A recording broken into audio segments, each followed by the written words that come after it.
જય બજરંગબલી. કેટલી હિંમત કરીને જાજે વિડીયો બનાવું છું. કેટલા 3-4 વીક પહેલાં છે ને મારો જોયા જેવો હતો મોઢું, કેમ કે મારે આજે 13th એપ્રિલ છે અને 19th એપ્રિલનો મારો બર્થડે છે. લાસ્ટ યર આ ટાઈમે હું ખુશ હતી કે હું અહીંયા નવા ઘરે મૂવ થતી હતી 17th એપ્રિલના, અને મારે આ ખાલી કરવાનું હતું 17th એપ્રિલના. પણ મેં છે ને 10 દિવસ એક્સટેન્ડ કરાવ્યું, કેમ કે મારી પાસે હજી ક્યાંય રહેવાનો મેળો જ નહોતો આવ્યો. એક તો હું છે ને હા નાનકડા એવા વિલેજમાં રહું છું, અહીંયા કોઈ છે નહીં એવી રીતે કે તમને શેરિંગમાં મળી જાય કે એવું કંઈ નથી. તો હજી હું ગોતું છું, હજી મને કાંઈ મળ્યું નથી. અને 3 વીક પહેલાં તો I was at my lowest, એમ કે મને એમ થઈ ગયું હતું કે અરે ભગવાન યાર હવે હું એમ. અને પ્લસ બીજી એ ઘણી બધી પ્રોબ્લેમ્સ હાલતી હોય નાના મોટી, પણ અમુક જેમ કે તમે અહીંયા બહાર બીજા કન્ટ્રીમાં રહેતા હોય તો અમુક મેજર છે, જેમ કે તમારું કામ, તમારી પાસે ઘર હોવું, અમુક વસ્તુ છે ને મેજર છે. તમારી પાસે થોડાક પૈસા હોય, સેવિંગ હોય એમ. અને મારો અત્યારે ખબર નહીં કઈ ટાઈપનો ડાઉનફોલ હાલે છે કે હું બધી જગ્યાએથી એક હારે સ્ટ્રગલ કરું છું, એક હારે સ્ટ્રગલ એમ. 3 વીક પહેલાં છે ને હું એટલે મને છે ને પૂરું હતું મારો, એસ લાઈક કે હવે નહીં થાય, આ હવે તો થશે જ નહીં એમ. અને બહુ જ નેગેટિવ થોટ આવતા હતા. અને હું સૂઈ ગઈ, પછી હું ઉઠીને મને છે ને ક્યાંય આમ શાંતિ જ ના થાય. અને ખબર નહીં કેટલું ખરાબ ફીલ થતું હતું, એક્સપ્લેન નથી થતું મારાથી. એટલી એન્ઝાયટી થતી હતી, કેમ કે મને ખબર છે કે મારે અહીંયાથી નીકળવાનું છે. મેં આખું ઘર વહાવ્યું છે, એ લોકો આપવા રેડી છે જે 1 યર માટે, પણ હું ફાઇનાન્શિયલી અત્યારે સ્ટ્રગલ કરું છું, તો હું એ નથી સપોર્ટ કરી શકું એમ હવે અત્યારે મને એમ. કેમ કે મારું બીજી એ કામમાં ને એમાંય મારે આવર્સમાં ને ઘણી બધી રીતે પ્રોબ્લેમ હાલે છેલ્લા 3 થી 4 મહિના થયા. અને બહુ મેજરવાળી પ્રોબ્લેમ્સ હાલે છે, હું બહુ તો ડિટેલમાં નથી કહેતી. અને તમે પછી અહીંયા એક તો એકલા રહેતા હોય, ઘરને મિસ કરતા હોય, અને નથી તમારી પાસે પાછા જવાનો ઓપ્શન, નથી તમારી પાસે અહીંયા ધક્કા લાગતા એટલી હિંમત વહીતી હોય એમ. એટલે બહુ બધી વખત માણસોને બધાની લાઈફમાં આવો એમ થતું હોય. મારો કહેવાનો મતલબ ખાલી એ છે, મને સિમ્પથી નથી જોતી, હું ખાલી શેર કરું છું વાત કે કોઈ જો મારી જેમ અત્યારે ક્યાંય લાઈફમાં સ્ટક હોય તો થોડોક ધક્કો મારો, ધીમે ધીમે સારું થઈ જાય એમ. અને તે દિવસે જ્યારે મને 3 વીક પહેલાં જ્યારે બહુ ખરાબ ફીલ થતું હતું ને, હું છે ને અહીંયા આવી રીતે ફિલ્ડમાં જ આવી ગઈ, નાહ્યું, મસ્ત શાવર લીધું અને બહાર નીકળી ગઈ ઘરની. કેમ કે મને ખબર હતી જો હું અંદર રહીશ ને તો હું બહુ સ્ટ્રગલ વધશે અને મારાથી કંઈક આડાવડો કંઈ વિચાર આવે, એટલે હું બહાર જ નીકળી ગઈ. પછી હું કલાક એક છે ને ખાલી ફિલ્ડમાં બેઠી જ રહી શાંતિથી, કાંઈ ના કર્યું, કાંઈ નહીં, કોઈને ફોન કર્યો કાંઈ નહીં, બેઠી રહી. પછી હું રિટર્ન ઘરે ગઈ અને મેં જમવાનું બનાવીને મારું નોર્મલ રૂટીન સ્ટાર્ટ કર્યું. ને બહુ વિચાર ન આવવા દીધા, વિચાર આવતા તો પણ પછી ધ્યાન ડાયવર્ટ કર્યા રહી. અને ધીમે ધીમે રાત થતાં છે ને ખબર નહીં મને અંદરથી, આપણને બધાને એવું થાય રાઈટ ટાઈમે, મારે એકને નહીં કે હિંમત આવી જાય કે ભાઈ યાર ઠીક છે, લાઈફમાં આનાથી કેટલું ખરાબ જોયું છે. અને ખરેખર એવી ઘણી બધી સિચ્યુએશનો આટલા 4 થી 5 યરમાં, અને આમ જોઈએ તો હું જ્યારે 14-15ની હતી ત્યારથી અત્યાર સુધીમાં અગર હું ગણું તો સૌથી મોટી વસ્તુ હતી કે મારી મમ્મીની જે ડેથ થઈ અચાનકથી, એ તો મેં ક્યારેય નહોતું વિચાર્યું કે હું એ એક્સેપ્ટ કરી શકીશ કે એ વસ્તુ કોઈ દિવસ, ખબર આપણે મને હતું જ નહીં કે એ તો મારાથી કોઈ દિવસ સહન થશે. જો એ કરીને હું આ આટલા વરસ કાઢી ગઈ, સર્વાઈવ કર્યો, સ્ટ્રગલ કર્યો, એટલે એવી ઘણી બધી વસ્તુ આપણી જીવનમાં ઘણી વખત થતી હોય છે. આપણને થાય કે યાર આવ તો થશે ને તો મારાથી હેન્ડલ જ નહીં થાય એમ. પણ એવું ઘણું બધું આપણે અત્યાર સુધીમાં હેન્ડલ કરી ગયા હોય ને મને એવું લાગે કે આ બસ એક એવો ટાઈપનો જ ફેસ છે જે ધીમે ધીમે નીકળી જશે. મને લાગે છે કે બહુ પ્રેક્ટિકલી અગર વિચારીએ તો બહુ સ્ટ્રેસફુલ છે અને ટેન્શન આવે એવી જ સિચ્યુએશન છે. પણ હવે હિંમત હારી જવાથી કાંઈ નથી થવાનું. અને હું પર્સનલી એક વાત કરું ને તો અહીંયા બધી છોકરીઓને મળતા હોય ને આપણે અહીંયા એવું કંઈ નહીં કે તમારી વાત ના શેર કરો ને, એમ તમે કોઈને મળો ને પૂછો ને તો લોકો એ જે વસ્તુથી સ્ટ્રગલ કરતા હોય ને તો એ તમને શેર કરે. અને મેં ઓબ્ઝર્વ કર્યું કે અત્યારે વુમનને આ જે ઇનડાયરેક્ટલી, નોઈંગલી કે અનનોઈંગલી એટલું બધું પ્રેશર છે કે ગીવઅપ કરવાની તો કોઈ ચોઈસ જ નથી કોઈ સાઈડથી.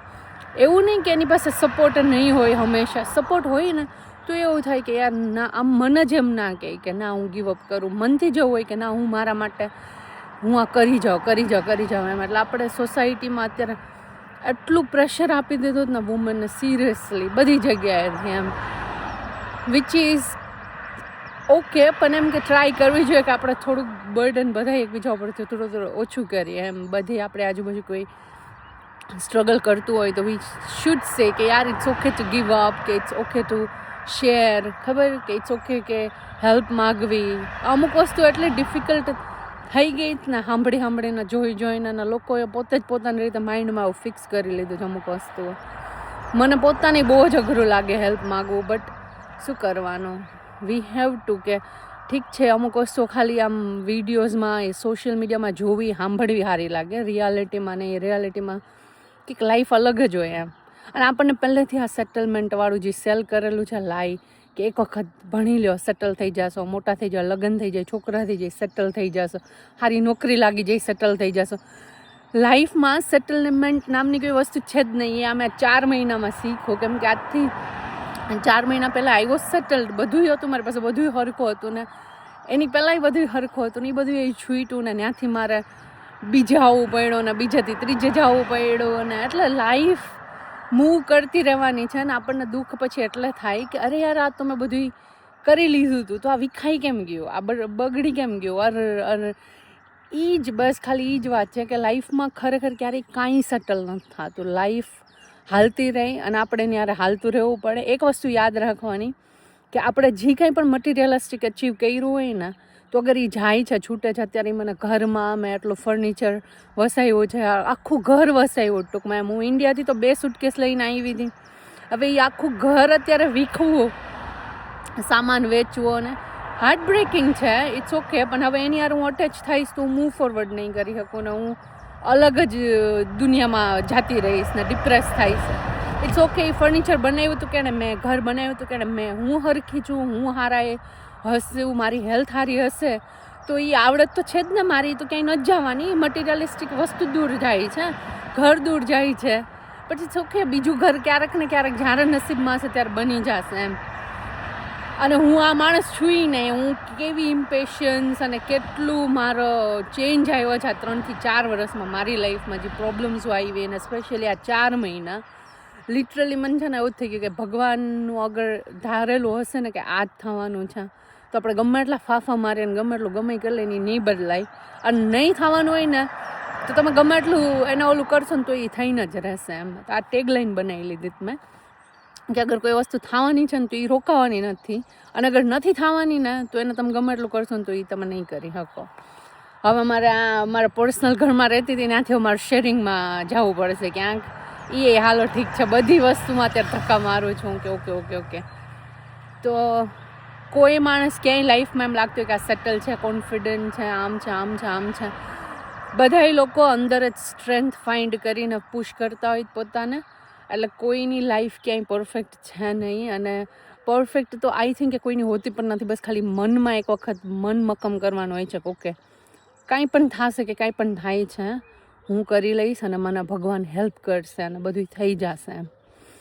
તો બસ વાત આ જ છે કે લાસ્ટ યર આ ટાઈમે હું આટલી ખુશ હતી ને અત્યારે હું દુઃખી તો નથી, પણ ખાલી એવું છે કે યાર એક મારું રહેવાનું થઈ જાય. અને અહીંયાથી આ ગામમાંથી મૂવ થઈને બીજી જગ્યાએ એક તો જવું પડશે, હા નવી જગ્યાએ, જેનું મને કાંઈ આઈડિયા નથી. હું 3 વર્ષથી તો અહીંયા જ રહું છું.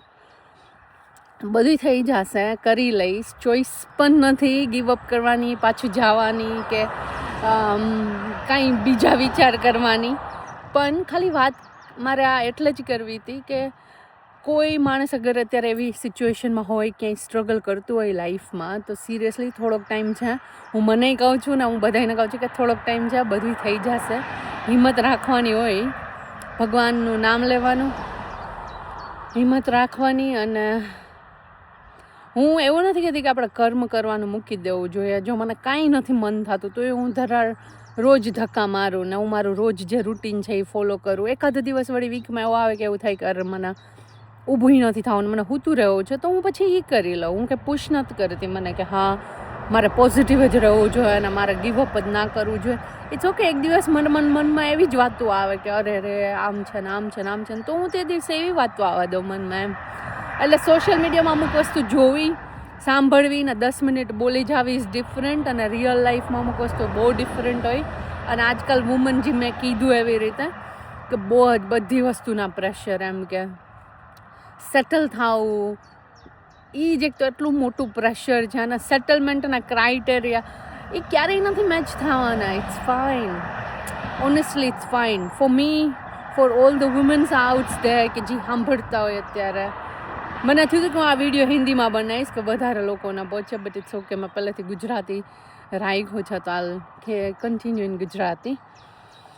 અને બહુ બધી એવી સિચ્યુએશન્સ છે જેની વાતો આપણે આગળ કરશું કે જે મેં કરી. લોકો જો વિડીયો બનાવતા હોય, બધાનો ડાઉનફોલ આવે, ખરાબ ટાઈમ આવે, તો વિડીયો બનાવતા હોય જ્યારે બધું સરખું થઈ જાય.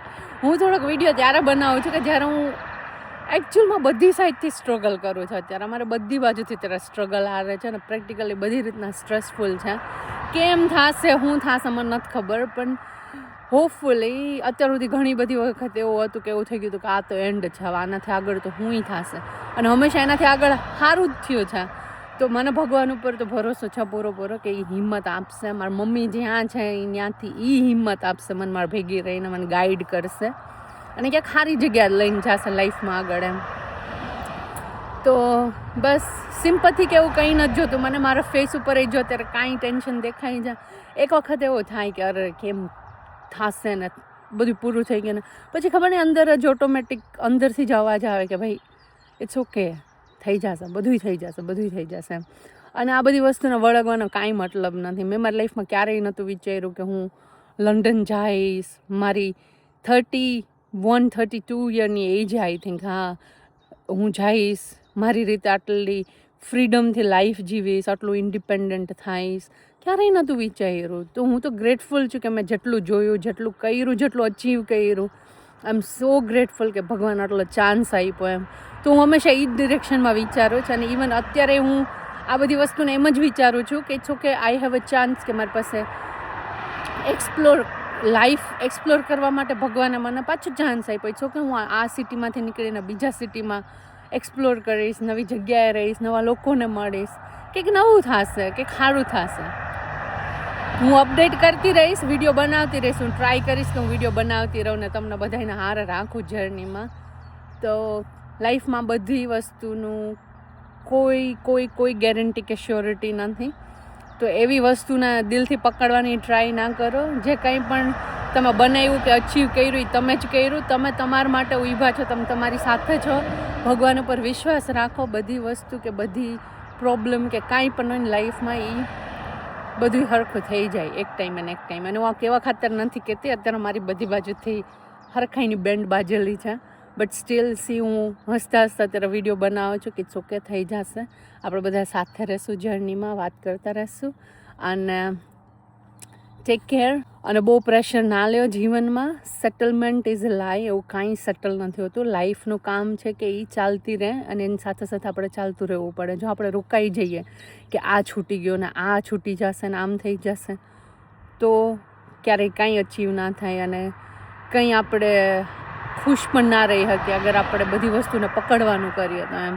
બહુ બધી વખત ખાલી એક્સેપ્ટ કરવાનું અને જેવી રીતે આપણને લાઈફ ગાઈડ કરે, ભગવાન આપણને ગાઈડ કરે, એ રીતે બસ ચાલતું રહેવાનું. આપણે મળશું પાછા, આગળ વિડીયોઝ બનાવીશું. મૂવ થાય છે, મળશે ઘર, કઈ રીતે કરું છું એ બધું હું શેર કરતી રહીશ.